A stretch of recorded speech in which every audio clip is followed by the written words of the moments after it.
শনিবার ৬ সেপ্টেম্বর রাত 10:30 চারদিকে খবর ছড়িয়ে পড়ে মসজিদের খতিব আমিনুল হক নোমানীকে নিজ বসতঘরে হত্যা করেছে দুর্বৃত্তরা। কিন্তু ঘটনায় যে মোড় নিয়েছে তা শুনলে অবাক হতে হবে যে কাউকে। সিনেমা দেখে অনুপ্রাণিত হয়ে বাবার শাসন থেকে বাঁচতে অনলাইন থেকে ছুরি কিনে বাবা আমিনুল হক নোমানীকে হত্যা করে তারই বড় ছেলে রেদোয়ান। ঘটনার 7 দিন পর আজ শনিবার এক জরুরি সংবাদ সম্মেলন করে ভোলা জেলা পুলিশ। সেখানে পুলিশ সুপার শরীফুল হক যে তথ্য প্রকাশ্যে আনেন তা শুনে চমকে ওঠে উপস্থিত সকল গণমাধ্যম কর্মী। সংবাদ সম্মেলনে পুলিশ সুপার জানান, ইসলামী ঐক্য আন্দোলনের জেলা সেক্রেটারি ও উপজেলা মসজিদের খতিব আমিনুল হক নোমানীকে হত্যা করেছে তারই নিজ বড় ছেলে রেদোয়ান। তার ভাষ্যমতে ঘটনার সাথে সম্পৃক্ততা মেলায় বিশেষ অভিযান চালিয়ে ভোলার তজুমুদ্দিন থেকে গ্রেফতার করা হয় ছেলেকে। তিনি জানান, ঘটনায় আরও কেউ জড়িত আছে কিনা তা খতিয়ে দেখা হচ্ছে। এই নৃশংস হত্যাকাণ্ডটি তার নিজের সন্তানই এটা করেছেন এবং এই নিয়ে আমরা অনেকগুলো তথ্য পেয়েছি। তার সন্তান এটার একটা অন্যতম কারণ ছিল তার পিতা তাকে অত্যন্ত কড়া শাসনে রাখতেন, এটা তার একটা অভিযোগ। এবং এই ছোট থেকে এই কড়া শাসনের কারণে তার ভিতরে একটা বিক্ষুব্ধ ভাব জন্ম নেয়, ক্ষোভ, এবং তার কাছে মনে হতো যে তার কোনো স্বাধীনতা নেই।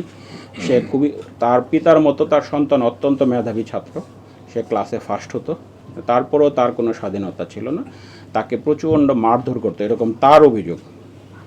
তো এগুলো থেকে তার ক্ষোভ তৈরি হয় এবং বিভিন্ন সময়ে সে বাড়ি থেকে পালিয়ে যাওয়ারও চিন্তা করেছে। বিভিন্ন মুভিও দেখতো, সাইকো টাইপের যে মুভিগুলো আছে এগুলো দেখে, একটা মুভি দেখে তাকে অনুপ্রাণিত করে যে এরকম এক ব্যক্তি এরকম সে চাপের ভিতরে থেকে, যে নানাভাবে মানসিক চাপের পরের থেকে যে তাকে চাপ দিত তাকে সে কীভাবে হত্যা করে, এটার পরের থেকে সে এই পরিকল্পনাটা করে। নিহত মাওলানা আমিনুল ইসলাম নোমানী ভোলা দারুল হাদিস কামিল মাদ্রাসার মুহাদ্দিস এবং সদর উপজেলার একটি মসজিদের খতিব ছিলেন। তিনি ইসলামী ঐক্য আন্দোলনের জেলা সেক্রেটারি ও জাতীয় ইমাম সমিতির জেলা শাখার সহসভাপতির দায়িত্বে ছিলেন। এর আগে পুলিশ ও স্থানীয় সূত্র জানিয়েছিল, সেদিন এশার নামাজ শেষে রাত 9:30টার দিকে বাসায় ফেরেন আমিনুল ইসলাম। সেখানে আগে থেকে ওৎ পেতে থাকা দুর্বৃত্তরা তাকে উপর্যুপরি কোপাতে থাকে।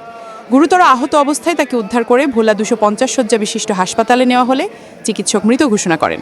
কিন্তু কে জানতো সেই দুর্বৃত্ত তারই নিজ ছেলে। তার যেহেতু ক্যাপ ছিল এবং কালো শার্ট ছিল, ভদ্রমহিলাভাবে তাকে তার ছিল যে শার্ট পরা অবস্থায় তাকে কেউ দেখে নাই, তাকে কেউ কোনোদিনও চিনতে পারবে না, এটা তার একটা ধারণা ছিল। রাস্তায় উঠে কিছু দূর যাওয়ার পরে একটা অটো পায়, অটোকে যেতে বলে, সে ওই শহর পর্যন্ত আসবে এরকম তাকে অটোকে তাকে প্রস্তাব করলে অটোওয়ালা বলে না, আমি এত দূর যাব না। তখন বলে, আপনি কোন পর্যন্ত যাবেন? যেই পর্যন্ত যাবেন ওই পর্যন্ত যাবো, এটা বলে সে অটোতে। তখন তার হাতে রক্ত ছিল।